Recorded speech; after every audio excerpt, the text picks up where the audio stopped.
Chances are you're watching us right now from the comfort of your heated home, but on nights like tonight, your heating system is working overtime to keep you warm. And Jennifer Lukey joins us live tonight in the studio with the real deal on what this bitter cold means to your heating equipment as well as your budget. And I'm sure it's going to take a toll, Jen.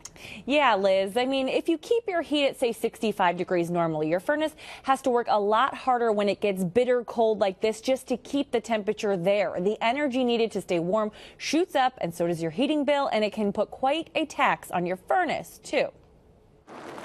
When it looks like this outside, problems tend to happen even with the stuff inside. When it's cold like this, everything runs so much and things tend more to break because they're working harder and more often. HVAC companies are being forced to work harder and more often, too. When it's really cold like this, if you don't hear your furnace running once an hour, then, you know, it's probably a sign something's going on. Even if you do hear the furnace kick on and things seem normal, they won't when you get your energy bill. When temperatures fall below average, more energy is needed to keep your home warm, and of course, you've got to pay for it. And if you think turning the heat down when you're not there and back up again when you get home will help, think again. I mean, when it's really cold like this, a couple of degrees is about all you want to do because you're gonna end up paying for it anyhow just to heat it back up. Heat the room back up and everything in it. If you use an alternative heating source to supplement like a space heater, follow the directions carefully. Don't keep anything around it and don't use an extension cord to plug it in.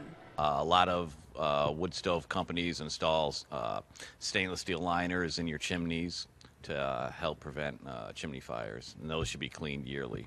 And regardless of how you heat, one other big thing to think about: so you got to make sure your vents for your furnace are clear, or your heating sources, the vents are clear, they're not caked with snow, and that's very important. That can cause gases to come into the house.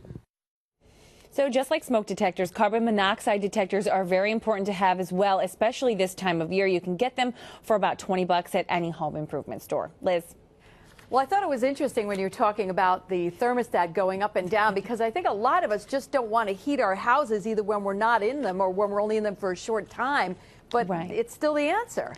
Yeah, and let me clarify a little bit on that. When the weather is this bitter cold, it's not worth it. Under normal weather conditions, if the temperature was about 30 degrees or so, experts say you could drop it by about 5 degrees or so when you're not there. But they suggest that you never drop it more than 10 degrees because it takes too much energy to get back up to the point where you're comfortable in your home.